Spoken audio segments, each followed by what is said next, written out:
Welcome back to my channel Prasanna thoughts. ఈరోజు మన ఛానల్లో సింపుల్ అండ్ ఈజీ ప్రాసెస్లో చికెన్ కర్రీ ఎలా ప్రిపేర్ చేయాలో చూద్దాము. చాలామందికి ఫ్రై ఇష్టం ఉంటుంది, అలాగే కొంతమందికి గ్రేవీగా ఉంటే ఇష్టం ఉంటుంది.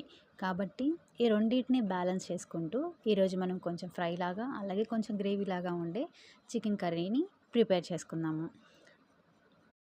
చికెన్ మనం ఎప్పుడు కుక్ చేసుకుంటున్నా కూడా లో ఫ్లేమ్లో పెట్టుకొని కుక్ చేసుకుంటే దాంట్లో ఉన్న వాటర్తోనే అది చాలా మంచిగా కుక్ అవుతుంది. పీస్ అనేది మనం ఎక్స్ట్రా వాటర్ యాడ్ చేయాల్సిన అవసరం ఉండదు. నేను ఇక్కడ గ్రేవీ కోసము టమాటో తీసుకుంటున్నాను. ఇలా చిన్న చిన్న పీసెస్గా కట్ చేసుకొని చికెన్లో ఉన్న వాటర్ అంతా దగ్గర పడిపోయిన తర్వాత ఇలా టమాటాని సెంటర్లో వేసుకొని ఒక స్పూన్ ఉప్పుని టమాటా మీద వేసుకొని ఇలా కలుపుకొని టమాటాని కుక్ అవ్వనివ్వండి.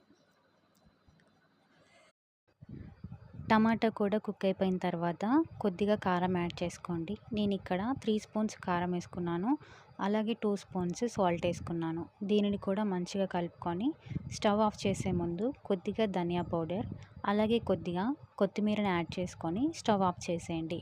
ఇది చాలా సింపుల్ అండ్ బేసిక్ ప్రాసెస్తో మనం ఈ చికెన్ కర్రీని ప్రిపేర్ చేసాము. ఇది కొత్తగా వంట నేర్చుకునే వాళ్ళకి అలాగే బ్యాచిలర్స్కి చాలా ఈజీగా చేసేసుకోవచ్చు. మీరు కూడా ట్రై చేయండి. చూడండి పీస్ కూడా ఎంత బాగా కుక్ అయిందో. మీరు కూడా ట్రై చేసి నాకు ఎలా వచ్చిందో కామెంట్స్లో చెప్పండి. Thank you so much for watching my video. Please subscribe to my channel.